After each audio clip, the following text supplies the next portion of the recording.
Hello again, Kate Brown-Pernia for Why Not a Hat? One of you viewers asked me in the comment section if I would do a video on how to do stand-up trims, like you would put on a fascinator or on a hat.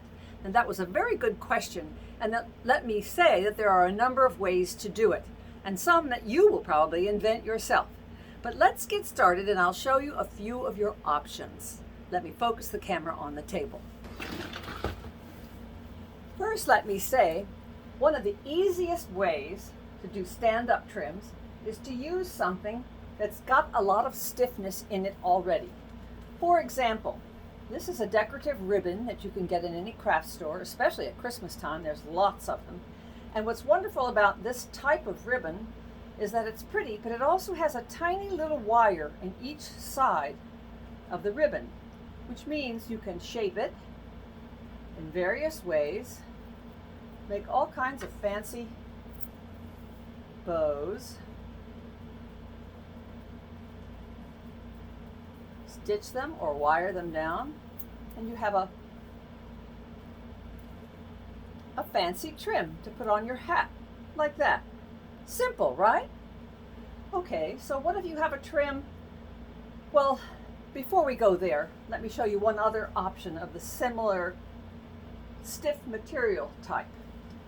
Here we have something called Deco Mesh. I think I've shown it to you before. It's available in craft stores, usually in the floral department. It comes in rolls like this, lots of colors, and it's a lot of fun to play with.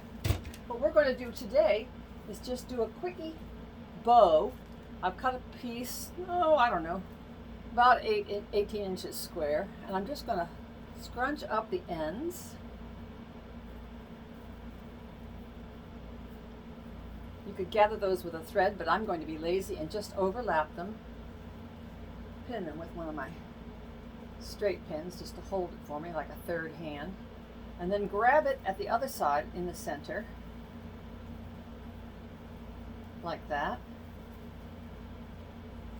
Pin it again. That's just to hold it temporarily while I grab a piece of 30 gauge tie wire. Again, something available in any craft store. And I'm going to take this tie wire and just wrap it around the center of this Deco Mesh. Taking out, being careful not to poke myself with that pin I stuck in there. Let me pull that out.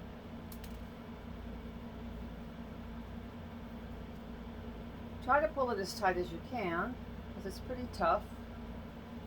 2 or 3 times around, and then you can twist it off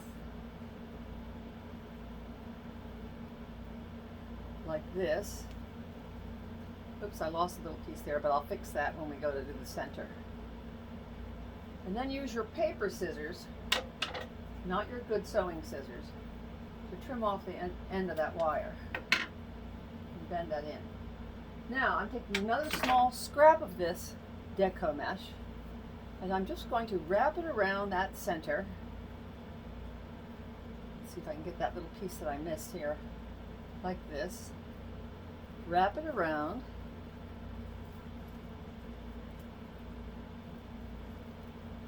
And then just tie a knot, or you can stitch it if you prefer. What I'm doing is just making one quick tie, and then I'm going to leave the ends as part of the bow.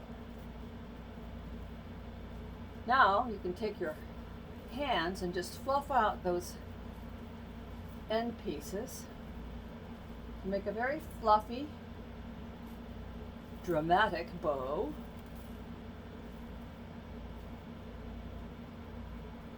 That will stand up beautifully on your hat. Now I'm going to just pin this on here because we're going to try several different options on this hat. But you would stitch it on. But you see, that's a stand-up trim, very simple, and it's standing up because the material is stiff and stands up on its own. Now, what if you have a trim that you like, but it's not as stiff as this other stuff? For example, this grosgrain ribbon. I love this beautiful ribbon, but it's pretty floppy, and as you can see, it doesn't stand up very well. So what I did here was I took a piece of the ribbon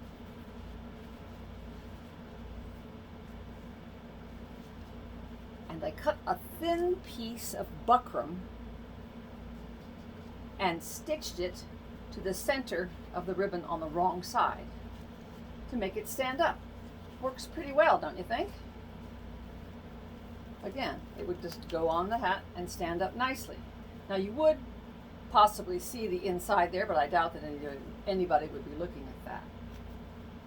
Now here's another idea. This was from a felt hat, and I think I've shown you this on another video, but I want to explain how it's done. This is a scrap of the felt that was left over after I blocked a hat, and I cut a piece, shaped it like a feather, and with my sewing machine, I stitched a piece of number 19 millinery wire in there to make it stiff, and then I cut the felt to resemble a feather. Now that sort of trim would also stand up very well because you've got a good strong wire in there. Doesn't go with this hat, but you get the idea. Here's another one. Now this one was done in fabric, and I think I may have shown you this in another video as well. This is a beautiful batik fabric that I found, and the way this was made was 2 pieces of the batik fabric were sandwiched with a piece of this wonderful material, Steam-A-Seam 2, which is a double stick fusible web.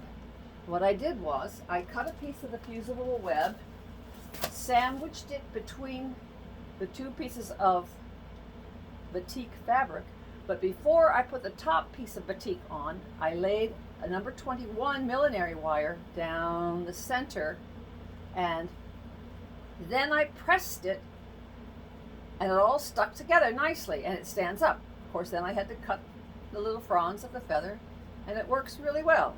Again, a stand-up trim. Now, I want to show you something else. Here we have a nice piece of taffeta fabric, great for Christmas decorations, right? And I wanted to see how I could do a stand-up bow with this. It's very wimpy and soft. Well, I tried several different techniques, and I want to talk you through them so you can experiment and try for yourself. First, I did what I had said before. I just sandwiched 2 bias strips of fabric with the Steam-A-Seam in the middle, and once I steamed it, I had a much stiffer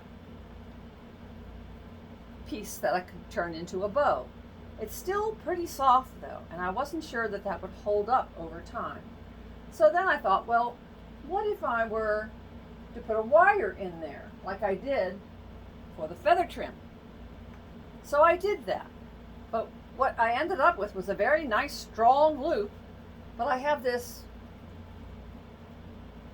wire imprint there that I really don't think is very attractive. So I decided against that for the bow trim. But then I came up with another idea. What if I were to sandwich the 2 pieces of taffeta with the Steam-A-Seam 2 and a piece of buckram? Can you see that? There's just a little piece of buckram poking out there. And because the buckram is full of holes, the Steam-A-Seam sticky stuff will go through, and it worked out really, really well. So as you can see,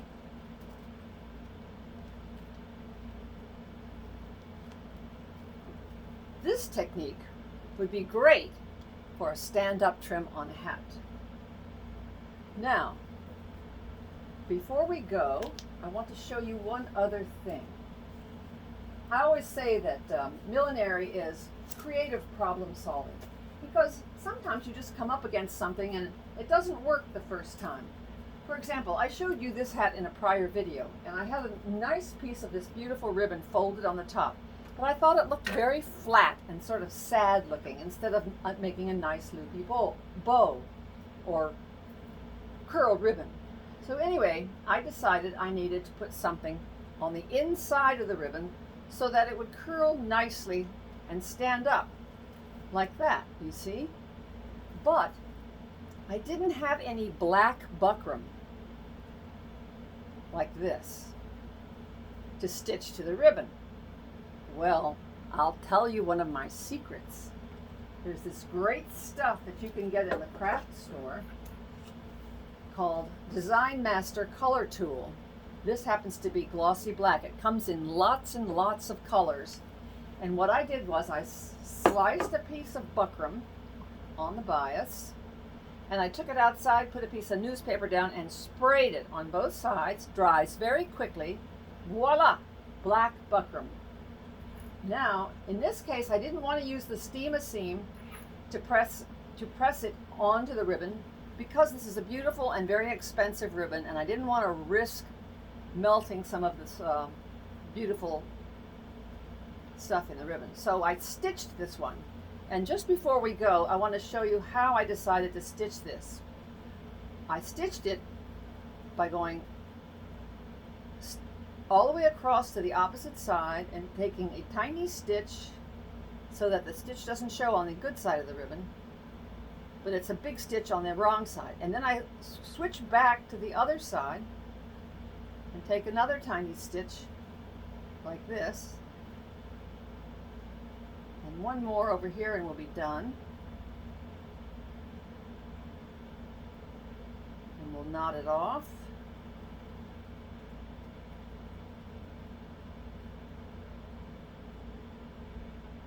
One more, just for good luck.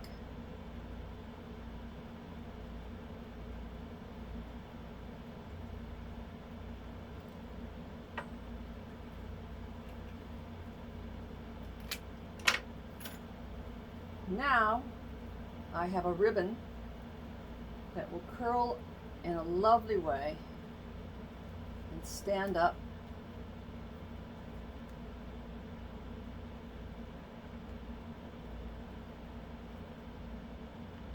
Much better, don't you think?